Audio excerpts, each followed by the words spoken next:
జిందాల్ భూముల వ్యవహారంలో ప్రభుత్వం రెవెన్యూ శాఖ తీరుపై ఎమ్మెల్సీ ఇందుకూరు రఘురాజ్ తీవ్ర అభ్యంతరం వ్యక్తం చేశారు.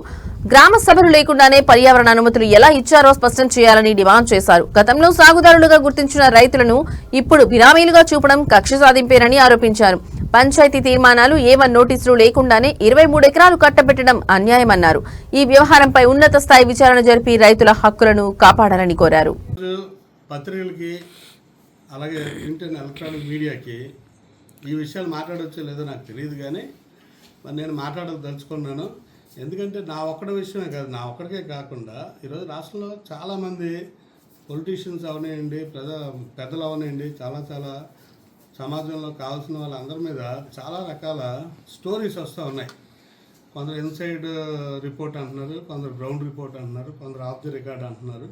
ఇదంతా కూడా ఇస్తూ ఎప్పుడైనా ఒక మనిషి గురించి అతను చేసిన మంచి పని అయితే చెప్పాలా, లేకపోతే అతను ఏదైనా తప్పు చేస్తే ఖచ్చితంగా ఈ ఫలానా తప్పు చేశారని సూటిగా దానికి రుజువు పెట్టి చెప్పాలా, లేదా ఉన్న వాస్తవాన్ని రాయాలి. కానీ నిన్న నేను చూశాను ఒక ఛానల్లోని ఈ ఎమ్మెల్సీ మాకొద్దు బాబు అని అంటున్నారని. అలాగే గతంలో కూడా 3-4 ఛానల్స్లో వచ్చాయి. వాళ్ళందరితో కూడా నేను మాట్లాడడం జరిగితే మరి మాకు కొన్ని తప్పవు కదా అనే పరిస్థితిలో ఉన్నారు. దురదృష్టం ఏంటంటే నిన్న వార్త రాగానే నాకు ఒకరిద్దరు వార్త పెట్టి, సార్ ఇదేదో పెయిడ్ ఆర్టికల్ కింద ఉంది అన్నారు. పెయిడ్ ఆర్టికల్స్ ఎందుకు ఉంటాయి, పెయిడ్ ఆర్టికల్స్ ఏముండవు, వాళ్ళొక రిపోర్ట్ ఏదో తీసుకుంటారు, నేను ఇంకా ఈ వార్త చూడలేదు, చూసి మాట్లాడతానులేండి అని నేనైతే చెప్పడం జరిగింది. అందులో ఏం రాశారు, రఘురాజు ఆ పార్టీ, రఘురాజు ఈ పార్టీ, రేపు ఏంటి భవిష్యత్తు, ఇతనికి అక్కడ అవకాశం లేదు, ఇక్కడ అవకాశం లేదు అని అతనైతే రాయడం జరిగింది. చాలా సంతోషం. ఎందుకంటే నాకు అవకాశం ఎక్కడ ఉందో ఎక్కడ లేదో అందరికీ తెలుసు.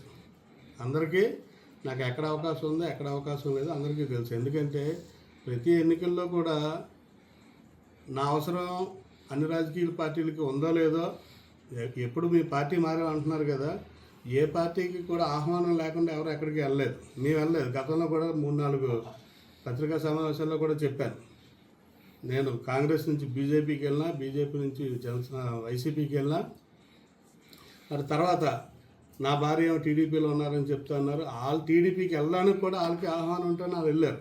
ఎవరు కూడా మాకు మీ పార్టీకి వస్తా అనే పరిస్థితి అయితే లేదు. ఎందుకంటే చెప్తా ఉన్నాను, నేను ప్రజలతో ఉన్న మనిషిని, నాకు కేడర్ ఉన్న మనిషిని, నాతో ఉన్న మనుషులందరికీ పదవులు ఉన్నాయి. పదవులతోటే మేము ఎప్పుడు కూడా ఉన్నాం, పదవులు లేకుండా ఎప్పుడు మేము లేవు.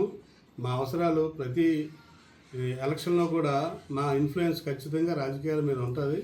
కాబట్టి మాకు ఇటువంటి చిన్న ఈ వీడియోస్ మీద పెద్దగా స్పందించే అవసరం లేదు. కానీ మరి ఏమవుతా ఉందంటే మాతో పాటు మేము పెద్ద పట్టించుకోకపోయినా మాతో ఉన్న మా కేడర్ అవనండి, లేదా ఫ్యామిలీ మెంబర్స్ అవనండి, ఫ్రెండ్స్ అవనండి, వీళ్ళందరూ కూడా మనసులో మనోభావాలు ఇబ్బంది పడే పరిస్థితులు ఉంటాయి.